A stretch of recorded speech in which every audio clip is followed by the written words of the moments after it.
This is Paul Murray Live. Hey, good evening. Welcome to Perth. We had such a great time in Broome yesterday. We'll show you a little more of the stuff, the behind the scenes, the stuff that we couldn't show while we were telling you the best of Broome. We'll tell you some of the roughest bits of Broome at that Broome Cup in a few minutes' time. Love being in Perth, love Western Australia. And there's so much to talk about from this beautiful part of the country. But a crackerjack panel joins us, including Richo, Rowan Dean, Janine Perrott. We've also got plenty more to fire up about in the second hour, including that cup footage and some big news that's on our way from the United States. So big and busy night wherever you happen to be. Thanks to everyone in WA who came up and said g'day. So let's get straight into it. Obviously, Alan Jones knew what he said about Jacinta Ardern was something that he shouldn't have said about Jacinta Ardern, hence why he apologised. But that's not what this is really about. As you know, there are an army of people who are dead set against blasting out, cutting down, silencing, deplatforming, whatever words you want to use, the most effective voices at being able to stop a woke revolution. You saw the way that Christina Keneally and the leftist media attacked a former Deputy Prime Minister, a former Prime Minister, and so many others who recently were at that CPAC event. You know that every single day they are sitting there watching us like a hawk, hoping that they can take something out of context, or if the context doesn't exist, they can sort of write the blurb around it. They can then use toddler power, pester power, to be able to rob us of sponsorship, which effectively means hurt our business model. They therefore hope that at some point in time, the business model, well, it becomes cheaper not to be part of the people who push back against the woke revolution rather than those who speak for the quiet Australians. That's the game. All day, every day, this is a battle. This is a multi-front battle where, let's be honest, there are many more of them than there are us. Not because there aren't more normal people in Australia than these lunatics, but these lunatics are the ones that have infiltrated almost every single area of power in Australia. These people start off as nameless people on Twitter. They may get a few hundred here or a few hundred there or a few thousand here or a few thousand there. And then they dob to a more powerful person on Twitter, who then dobs to a more powerful person on Twitter, who then dobs to a more powerful person on Twitter, until eventually one of the kings and queens, princes and princesses of that toilet known as Twitter, well, they decide that something is yay or nay. And like a Roman emperor, they then decide whether or not it's going to be off with your head, whether you should be the one who has to be sacrificed because someone, somewhere, was partially offended. Now, you know the game of telegraph. It goes by another term, but I'm not about to give lefties that one.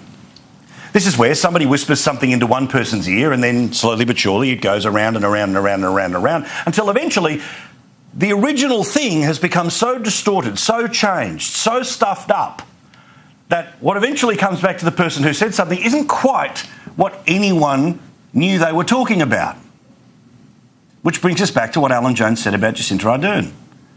Does anyone honestly believe that Alan Jones was going on radio and suggesting that the Prime Minister of our country should physically assault the Prime Minister of New Zealand? Like, seriously. But it doesn't matter. She's a clown, Jacinta Ardern, a complete clown.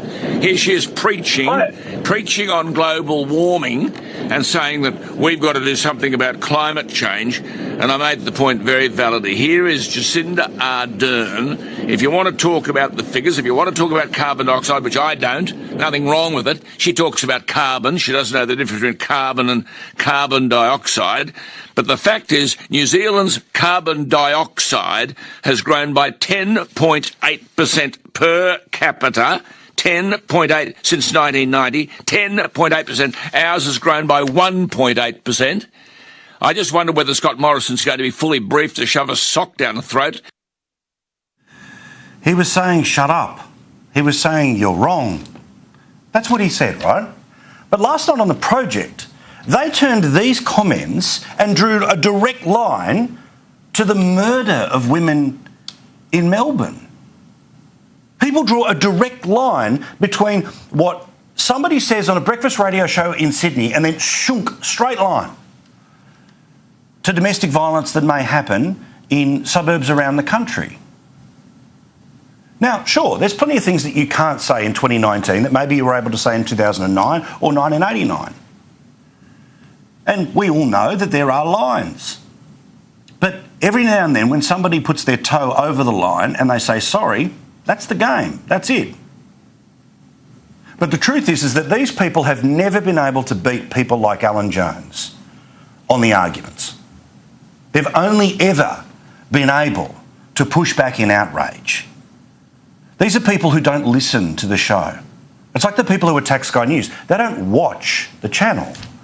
They see little clippets that somebody else has taken with an interpretation and a spin and then dobbed up the tree to someone more powerful on Twitter who doesn't like us because we're either their commercial competitor or we are good at what we do, which is pushing back against the woke revolution. These people are the establishment. I've seen how these people work. I've seen how these people giggle amongst themselves and have no interest in the average person. I've seen how these people gather in all sorts of clumps around the media. I've seen how it happens in the reporting of politics, of sport, of business. I've seen it in commentary. I've seen it in the way that business has changed, where they don't care about profit and loss, they care more about appealing to this mob on the internet. Now, make no mistake, at some point in time, the critical mass of the woke warriors is most likely going to get us at some point in time, but it's not because of anything we've actually done, what we've actually said, harm that's been actually caused. It's because the pest of power that they hope for is something that plenty of powerful people in this country want to empower even further. It should frighten you how easily business, politics and parts of the media all get together to conspire against common sense. How often and how easily they think you are the problem. They think that if you are left to your own devices, you will become an evil and nasty human being. They believe that those of us who push back against them are evil and nasty people. I don't think that of many of the people that I argue about their ideas. But it's too easy for them to turn around and say that radio shows or television shows or newspapers that they don't actually read, watch or listen to are the problem. They know that Alan Jones didn't suggest that Scott Morrison should physically assault Jacinta Ardern. But I repeat, they just don't care. And like anywhere, you can always turn around and say that even if you have the #1 breakfast show in Sydney, like Alan Jones does, there are more people who don't listen to that radio show than do. There are more people who don't watch this show than do. There are more people who don't read the Sydney Morning Herald than do. But that doesn't really matter. These are all just the convenient ways they try to push you aside. Make no mistake, we are in a fight. It's a daily fight. And it's one where, yes, the election was a great sign and a great reminder how the normal Australians can tell the difference between a genuine scandal and a need for a revolution. People who understand the rules of the road versus those who think we need to knock every second car off. But these people will not stop.